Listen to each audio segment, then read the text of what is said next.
ಬಿಸಿಲಿನಿಂದ ಕಂಗೆಟ್ಟಿದ್ದ ಕರ್ನಾಟಕದ ಹಲವೆಡೆ ವರ್ಷಧಾರಿಯಾಗಿದೆ. ಚಿಕ್ಕಮಗಳೂರು, ಬೀದರ್, ಬೆಳಗಾವಿ, ಮಡಿಕೇರಿ 4 ಜಿಲ್ಲೆ ಸೇರಿದಂತೆ ರಾಜ್ಯದ ಬೇರೆ ಬೇರೆ ಭಾಗದಲ್ಲೂ ಕೂಡ ಮಳೆಯಾಗಿದೆ.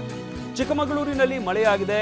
ಗಾಳಿಗೆ ಧರೆಗೆ ಉರುಳಿದಂತ ಮರ ಉರುಳಿ ಬಿದ್ದರಿಂದ ಶೃಂಗೇರಿ ರಸ್ತೆಯಲ್ಲಿ ಟ್ರಾಫಿಕ್ ಜಾಮ್ ಉಂಟಾಗಿತ್ತು. ಮಳೆಗಾಳಿಗೆ ಮರ ಧರೆಗೆ ಉರುಳಿದೆ. ಇದರಿಂದಾಗಿ ಟ್ರಾಫಿಕ್ ಜಾಮ್ ಉಂಟಾಗಿದೆ. ಮೂಡಿಗೆರೆ, ಎನ್ಆರ್ಪುರ ತಾಲೂಕಿನ ಹಲವೆಡೆ ಆಲಿಕಲ್ಲು ಮಳೆಯಾಗಿದೆ. ಬೆಳಗಾವಿ ನಗರದಲ್ಲೂ ಕೂಡ ಸಂಜೆ ತಂಗರದ ವರುಣರಾಯ, ಸದಾಶಿವನಗರ, ಶಾಹುನಗರದಲ್ಲಿ ಭಾರಿ ವರ್ಷಧಾರಿಯಾಗಿದೆ. ಮಡಿಕೇರಿ, ಬೀದರ್ ನಗರದಲ್ಲೂ ಕೂಡ ಮಳೆಯ ಸಿಂಚನವಾಗಿದೆ. ಹಾಗೆ ಬೀದರ್ನ ಔರಾದ್, ಕಮಲನಗರ, ಭಾಲ್ಕಿ, ಚಿಟಗುಪ್ಪ, ಬಸವ ಕಲ್ಯಾಣ, ಹುಲಸೂರು ಸೇರಿದಂತೆ ಹಲವೆಡೆ ಭಾರೀ ಮಳೆಯಾಗಿದೆ.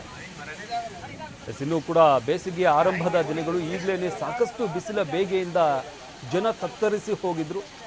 ವಿಚಾರಕ್ಕೆ ಸಂಬಂಧಪಟ್ಟಂತೆ ಆರೋಗ್ಯ ಇಲಾಖೆ ಕೂಡ ಈಗಾಗಲೇ ಎಚ್ಚರಿಕೆಯನ್ನು ಕೊಡ್ತಾ ಇತ್ತು. ಯಾಕೆಂದರೆ ತಾಪಮಾನ ಭಾರೀ ಏರಿಕೆ ಆಗುವಂಥ ಸಾಧ್ಯತೆ ಇದೆ. ಈಗ ಇರುವಂಥ ತಾಪಮಾನಕ್ಕೇ ಜನ ಎಚ್ಚರಿಕೆಯಿಂದ ಇರಬೇಕು ಅನ್ನೋ ಸೂಚನೆಗಳನ್ನು ಆರೋಗ್ಯ ಇಲಾಖೆಯವರು ಕೊಡ್ತಾ ಇದ್ರು.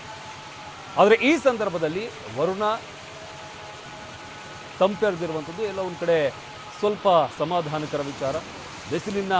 ಬಿಸಿಲಿನಿಂದ ಕಂಗೆಟ್ಟಿದ್ದಂಥ ಕರ್ನಾಟಕದ ಹಲವೆಡೆ ವರ್ಷಧಾರೆಯಾಗಿದೆ. ಚಿಕ್ಕಮಗಳೂರು, ಬೀದರ್, ಬೆಳಗಾವಿ, ಮಡಿಕೇರಿ ಈ 4 ಜಿಲ್ಲೆಗಳು ಸೇರಿದಂತೆ ಬೇರೆ ಬೇರೆ ಭಾಗದಲ್ಲೂ ಕೂಡ ಮಳೆಯಾಗಿದೆ. ಇಲ್ಲಿ ಗಮನಿಸ್ತಾ ಇದ್ದೀವಿ ಚಿಕ್ಕಮಗಳೂರು, ಬೀದರ್ ಹಾಗೆ ಬೆಳಗಾವಿಯಲ್ಲಿ ಮಳೆ ಸುರಿತಾ ಇರುವಂತಹ ದೃಶ್ಯಾವಳಿಗಳು. ಇನ್ನು ಒಂದು ಕಡೆ ಚಿಕ್ಕಮಗಳೂರಿನಲ್ಲಿ ಮರ ಧರೆಗೆ ಬಿದ್ದಂಥ ಕಾರಣದಿಂದಾಗಿ ಕೆಲ ಹೊತ್ತು ಟ್ರಾಫಿಕ್ ಜಾಮ್ ಉಂಟಾಯಿತು.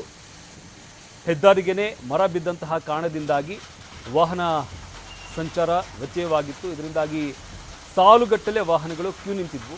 ಇದರಿಂದಾಗಿ ಟ್ರಾಫಿಕ್ ಜಾಮ್ ಸಮಸ್ಯೆ ಕೂಡ ಉಂಟಾಯಿತು. ಇನ್ನು ಮತ್ತೊಂದು ಕಡೆ ಬೀದರ್ನಲ್ಲೂ ಕೂಡ ನಾವು ಗಮನಿಸ್ತಾ ಇದ್ದೀವಿ, ಸುರಿದಂಥ ಭಾರಿ ಮಳೆಯಿಂದಾಗಿ ರಸ್ತೆಯಲ್ಲೆಲ್ಲ ನೀರು ನಿಂತಿತ್ತು. ಆದರೂ ಕೂಡ ಜನಕ್ಕೆ, ಈ ಬಿಸಿಲ ಬೇಗೆಯಲ್ಲಿ ಬೆಂದಿದ್ದಂತಹ ಜನಕ್ಕೆ ಈ ವರ್ಷಧಾರೆ ಕೊಂಚ ತಂಪೆರೆದಿದೆ.